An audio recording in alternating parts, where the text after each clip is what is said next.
Today on StockCharts in Focus, we're taking the next step in our scanning journey together, breaking down the scan workbench, showing you the building blocks that go into those custom technical scans, and getting you up and running with one of the most powerful tools and features around all of StockCharts. The ability to take your own technical criteria, put that into your own unique custom filters, and then scan the entire market for only the stocks or funds that fit that criteria. Absolutely crucial. So today, if that's been holding you up, if that's been intimidating to you at all, we're going to break it all down. We're going to make it approachable on the show today. So lots to cover. You know what it is. It's all new. It's all here. It's StockCharts in Focus.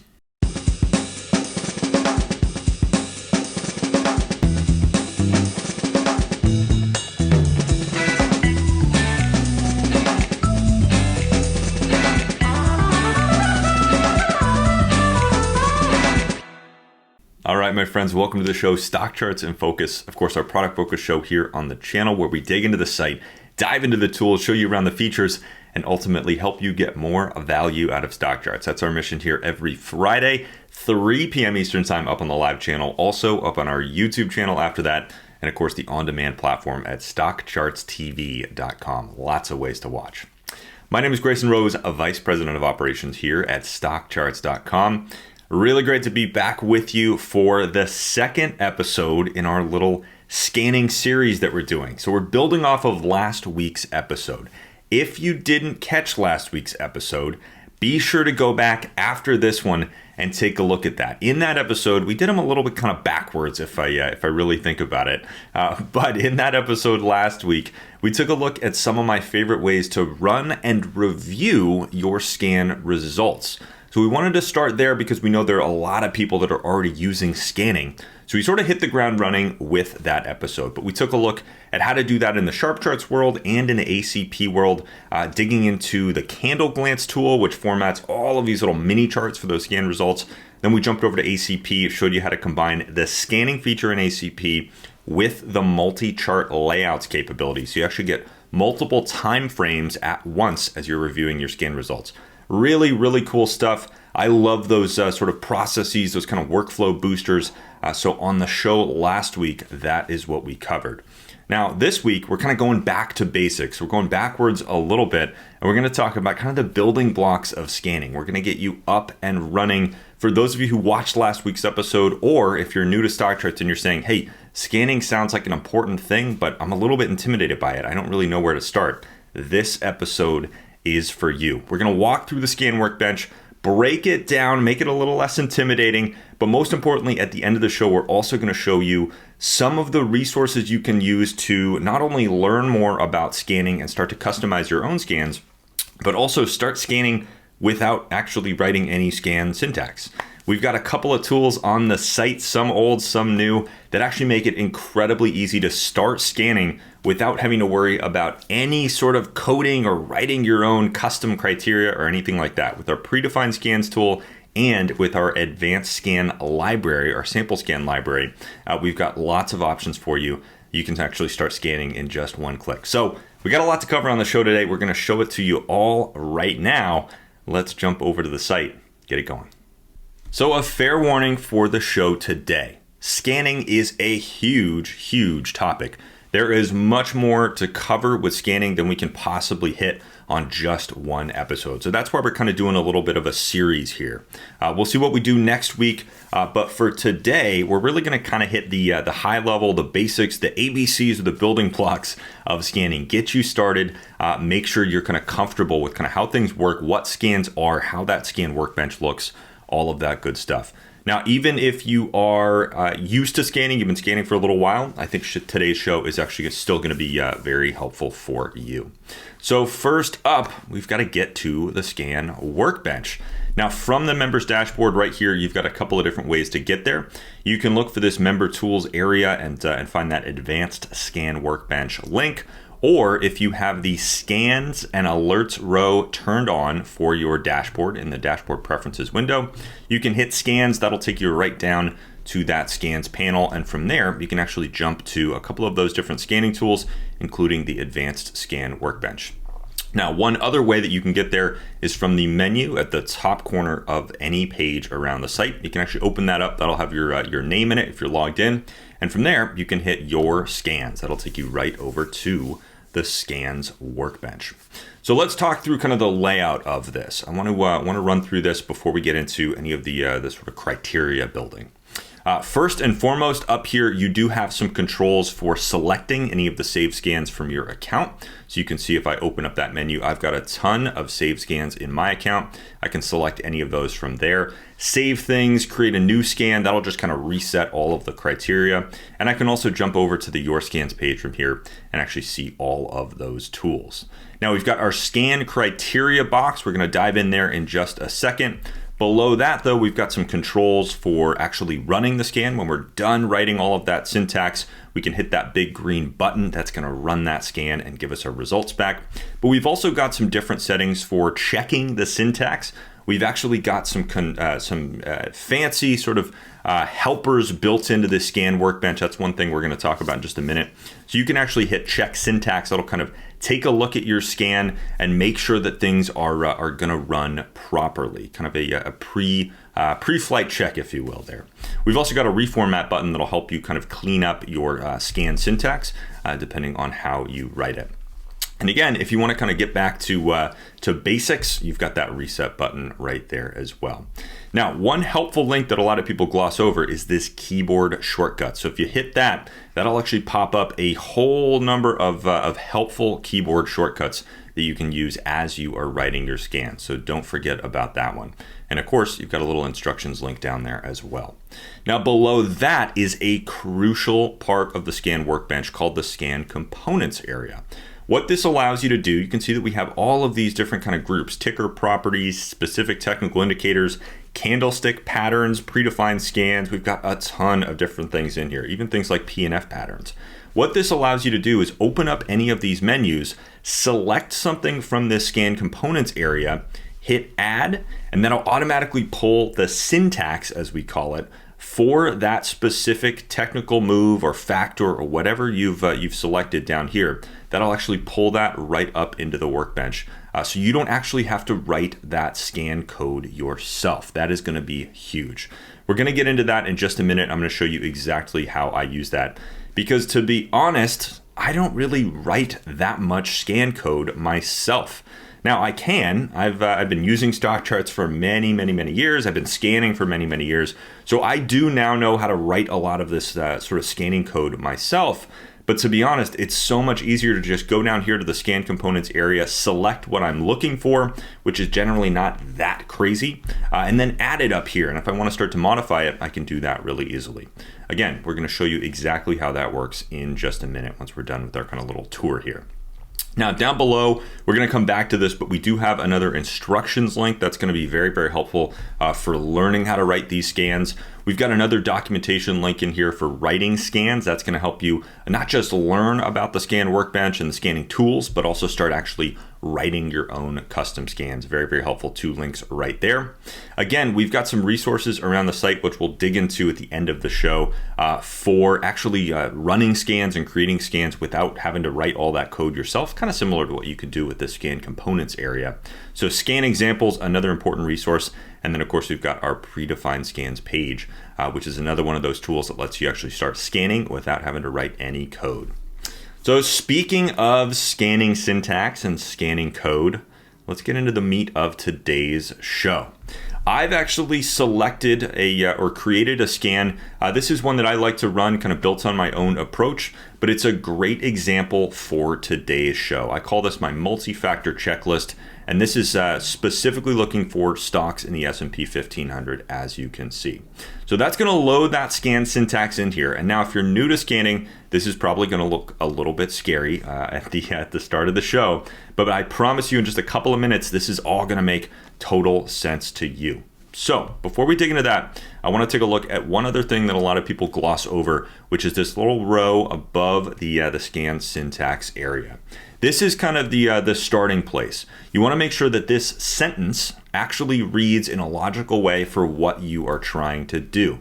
Now it's kind of creative here. The team put these little input boxes and menus and things into this kind of sentence format. So really all you have to do is actually complete this sentence, but make sure you do take a look at that to make sure that it makes sense for you. So starting X number of trading days before any of these different options, either the last market close or the last intraday update. Now we're doing this on a day where the market's actually closed, so a little funky here. But starting X number of trading days before the last intraday update, show me the symbols that meet the following criteria. You've got some different options in here. If you want to offset your scan, if you actually want to go sort of back in time, you don't want to look at the latest data, you want to look at a week ago or a month ago or even a year ago if you want to type in that big of a number, you can actually use this box to kind of offset your scan. Now this is kind of fun sometimes when you get up and running with scanning, you can actually offset sort of one day at a time and then compare those results, see how things have been changing over time. So this little sentence actually allows you to sort of move your scans throughout time, depending on what that number you type in here is going to be. Now, generally, it's just going to be left at 0 because we're going to want the latest data, right? We want to see what's happening right now.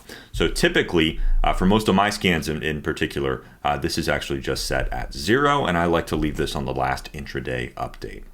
So just wanted to give you guys a fair warning on that. Make sure you don't forget about that little sentence. Now, the other thing that you need to remember is to keep this advanced editor turned on. That's an easy one because it's going to be turned on for you by default. But we've got a sort of a slightly hidden little feature in here. We've hidden it for good reason because most people should be using this. Unless you really like the plain text version, the advanced editor I think makes a ton of sense. You can see that this is checked, and if I hover over it, I can actually uncheck that. Now if I uncheck the advanced editor, this scan criteria is going to look a lot more simple. This is basically just a text box on the website that you can type your text into. If you totally know what you're doing and you like to just type in that text and hit run, you don't have to use the advanced editor. But if we turn that back on, you can see that that's going to actually do a whole lot of kind of formatting and coloring. It's going to make the scan workbench a lot easier to use. It's going to highlight different sort of pieces of the criteria in different ways. It's also going to give you nice sort of error messages and warnings and things as you're going along. It'll give you tips and tricks and shortcuts, that kind of thing. And you can customize that a little bit down here. You can either choose if you want errors and warnings or just errors only. So the advanced editor, another nice piece of this scan workbench. Wanted to make sure you are aware of that. So with all that out of the way, let's start talking about our scan syntax. Again, the goal of today's show is just to kind of break down the scan workbench, get you comfortable with kind of what's on here, and most importantly, get you comfortable with the scan syntax itself, the scanning kind of code or the language of the workbench. So I've picked this multi-factor checklist because it's got a lot in it, and it's a great example, not just because it's got a lot of different components, but also because it's a pretty logical scan. It's actually not doing anything too crazy. As complex as it seems, it's a fairly long scan. It's actually not doing anything. So scanning, the thing that I always like to remind people, the scan syntax looks a little bit scary, but it's really built to be pretty logical. If you just kind of describe what you're trying to achieve with the scan workbench, or what your criteria is, what you're searching for, what your filters are, if you kind of describe that to yourself almost out loud, I actually like to do that as I'm writing scans, describe it to yourself out loud, and you can really start to translate that into the scan workbench. So in this case, we're going to be looking for stocks in the S&P 1500 that are checking off a whole long list of different technical criteria, different sort of factors. That's that multi-factor checklist. And as we walk through this scan, you'll see that it's actually pretty logical. And once you get kind of the building blocks of this scan workbench in place, it's pretty easy to actually start defining what you want to put into the scan workbench. So let's start at the very top. We've got a type factor that we can put into the scan workbench. And in this case, I'm looking for stocks. So I've got this little starter here that says type equals stock. what I'm looking for is stocks. So the type of symbol that I'm looking for is stock. Pretty straightforward. Nothing too crazy there. One line down, we've got a comment. This is what we call a comment. And you can add a comment to a scan by starting that line, as you can see, with two little slashes, two little backslashes. Now, what a comment is going to do is allow you to put basically a label in your scan, and the scan workbench, when it runs that sort of code, if you will, it's going to ignore that line. So a comment is just going to be there as basically a note for you to explain something, add a little bit of context, add a reminder, anything that you want to add as a note in your scan syntax, you can add that with a comment, and that line is actually going to be ignored when it's run. So I've actually put, as you can see, a number of comments in the different kind of sections of this scan that really explain to me exactly what each block is doing. So in this case, I've got a comment in here that says S&P 1500 members only. Two little slashes will create that comment. Now, scans really run on just a couple of sort of pieces. We've got something like this line that's defining a specific factor, like type equals stock or exchange equals NASDAQ. And then from there, the other kind of main pieces are ands and ors. So when you're building a scan, you're going to have a whole list of factors, right? And there might be a couple things up at the top, like stocks in the NASDAQ. But from there, each sort of factor that you want to build into the scan is going to be an and, or it's going to be an or. So if you want, for instance, stocks trading above their 20-day moving average and trading above their 50-day moving average and trading above their 200-day moving average, you want to find symbols that are trading above all of those key moving averages. Each line that you're going to plug in is going to be an and. Now, if you're looking for multiple little factors, you can also use an or. So you either get sort of and or, if you will. So let's kind of break down this piece. You start lines with an and or an or, and then you wrap your criteria with brackets. Now, in this case, when I'm looking for S&P 1500 members, that's sort of a composite of three different groups: the S&P 500, the S&P 400 mid caps, and the S&P 600 small caps. So what I've done is I've said type is stock, and I want to find S&P 1500 members only. So I've got group is S&P 500. We can actually, again, use the scan components area down below to kind of build this in. You'll see that in just a minute. But we've got and with our little bracket here wrapping the entire group. Group is S&P 500, or group is S&P 400, or group is S&P 600. So any of these three groups are going to make up the S&P 1500. So I put each one on its own line. I've added or to the second lines because those are also viable in addition to the S&P 500. And then I've wrapped the entire thing in those brackets. So pretty straightforward. If you think about your scans in terms of kind of and logic or logic, this starts to make a lot of sense. So we've got stocks in and we want stocks, and the group is the S&P 500 or the S&P 400 or the S&P 600, and then we can start to move on through the rest of our syntax. So next up for me in this checklist filter is stocks with a market cap above 1.8 billion. Why 1.8 billion? Don't ask me. That's just kind of the number that I picked is kind of a good size for my system. So next up, we've got another comment that explains what this line does. And then we've got another line with one of those ands. So we've got our first kind of group of criteria. And then we're going to want to add in our next set of criteria. So we're going to do and market cap is above 1.8 billion. Now, in this case, market cap is a little bit of a funky one. It's actually in millions. So you can sort of think about this as 1.8 times a million or 100 million. And so that's kind of how that line prints out. But again, thinking of your scans, thinking about your criteria kind of just logically, what you're looking for are stocks in the S&P 500 or 400 or 600, and they have a market cap of more than 1.8 billion. You can think about these lines logically, and they start to make a lot more sense. They get a little less scary when you just kind of read them out and sort of think about what you're trying to accomplish with them. So next up, I've got another group in this scan that's moving averages in the correct order. So in my case, I use a set of pretty traditional moving averages, 20, 50, 100, and 200. I want to make sure that those moving averages are in the right order. So we've got an and line that says, and the 50-day moving average is above the 100-day simple moving average. SMA stands for simple moving average. So again, you can start to kind of break down what you're looking for. If you want the 50 above the 100, well, SMA 50 above SMA 100, that's kind of how you write that out. It's really not too crazy, not too scary. So I've got a couple of those lines. The 50 is above the 100, the 50 is above the 200, and the 100 is above the 200. That's going to put those moving averages in the right order, sort of for what I am looking for.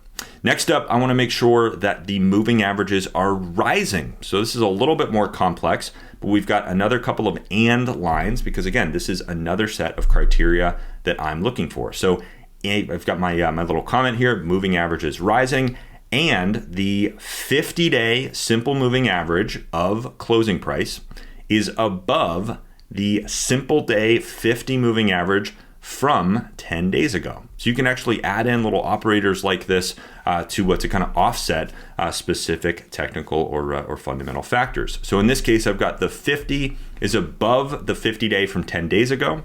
I've got the 100 above the 100 from 15 days ago.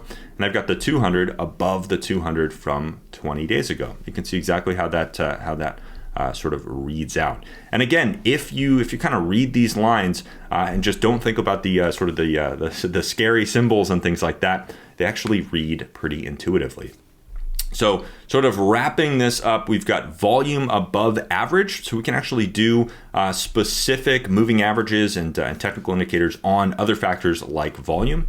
So in this case, we've got an and line, which is the 5-day EMA, the exponential moving average, 5-day of volume trading above the 50-day simple moving average of volume. So short-term volume is above kind of intermediate-term volume. That's what that line is looking for. We go down another comment. We've got the scooter above 50. This one pretty straightforward. And the scooter is above 50. Couldn't be easier. And then we've got an EMA of the scooter line above 65. That one gets a little bit crazier. So we've got our factors in there. And again, each one is just another piece of criteria on its own line, starting with and.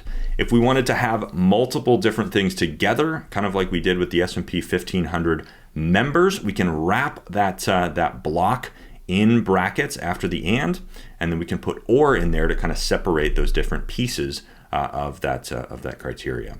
Now, the last one I've got in here is something called rank by. So when you spit out the results, we can actually rank those results by different factors. We can rank them by closing price. We can rank them by a technical indicator like scooter. We've got a lot of options for how we want to rank those. If we don't add a rank by clause, then the results will just be organized alphabetically. But in my case, I actually like to get these results ranked by their scooter score, which is our StockCharts technical rank. So I've added that little rank by clause to the end. So if you actually just kind of read through this scan, hopefully that kind of breaks it down for you a little bit. But again, I don't actually write any of this syntax myself. I do go in and modify it, but the scan components area down below makes it incredibly easy to build scans like this without having to write any of the syntax. So I'll quickly show you what I mean. Let's say we wanted to add another factor to this scan that was something like RSI above 50. So we've got sort of positive momentum according to the RSI indicator. Well, we'll add first our comment. I'm going to do RSI above, I'll turn on my all caps there, above 50. So there's my little comment. And again, I've started that out with a slash, so it's going to be ignored by the scan workbench. Now, what we're going to do is go down to that scan components area. And if we're looking for RSI, that's going to be a technical indicator. So we're going to open up that technical indicators menu. We're going to scroll all the way down to find RSI. Once we've selected that in the menu, we're going to hit add. Now that's going to add at the bottom of our scan workbench area. So I'm actually going to copy that line, delete that from there, and paste it exactly where I want it. Now I'm going to type this as a caps just so that I can keep things consistent. But as you can see, that's added that little line to the scan components area, scan workbench area. RSI 14 period, so the 14 period RSI above 70. Now that's kind of the default that gets injected there. So when I say I modify this stuff, but I don't necessarily write it myself, this is a great example. If I want RSI above 50, well, there you go. I just modify that little line, but I've actually used the scan components area down below to build that in. Once I add that, I can hit save, and there we go. We've now got that saved to our scan. So this scan components area makes it very, very easy to actually start writing these scans yourself. You really don't have to memorize this code and the format of everything. You can actually just use these menus down below to start building your scans. Now, speaking of starting to build your scans, again, I want to review those resources really quick. So first and foremost, the instructions page is going to be incredibly helpful for you. As you dig into the Advanced Scan Workbench, definitely take a quick pass through this instructions page. Take a look at the basics video here as well. I believe Arthur Hill actually put this together a few years ago. A great video, really helps you kind of dig into scanning and how they work. But this has a ton of detail for you, really digs into kind of the nitty-gritty details more than we can do in our short show today. We'll keep doing more scanning episodes, but this instructions page is going to be very, very helpful for you. Once you've read through that and you're ready to start writing your own custom scans, you've got that writing scans page, which will help you actually structure your scans, get a little more complex with different comparison operators, different things like crossing above, crossing below. It'll talk through scan expressions and all of that. So this writing scans page, very, very helpful. We do also have a lot of scan examples here in our documentation area. You can actually drill into any of these different groups, and that'll have the scan code for all of those different sample scans right there in the documentation page. You can just copy that to your browser and paste it right in here, kind of like we did when I moved the RSI up a little bit. You can just paste any code right into here, any scan code right into there. Very, very easy to do that.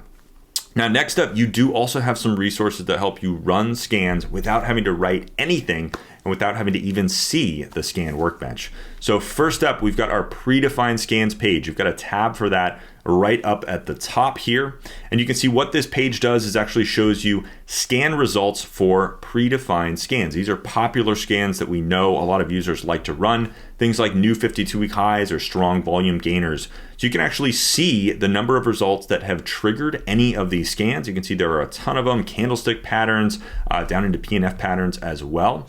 But for any of these, if you want to get the results back, you can actually just click on the number right over here on the left, and that's going to pull up the results for that scan. So if you want to scan for new 52-week highs without actually writing any of that code, there you go. It's right there for you. You can go back there and explore any of these and actually filter by specific indexes as well.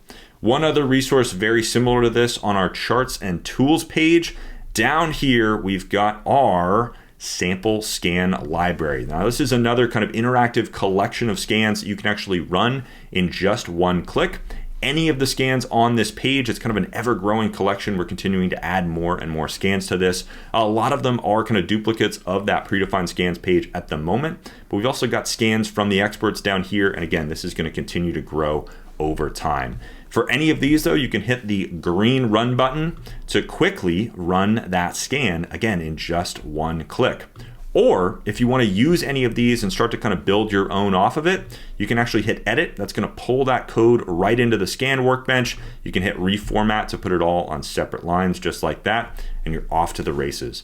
So a couple of scanning tools that you can use there without having to write your own custom code. Really, really easy.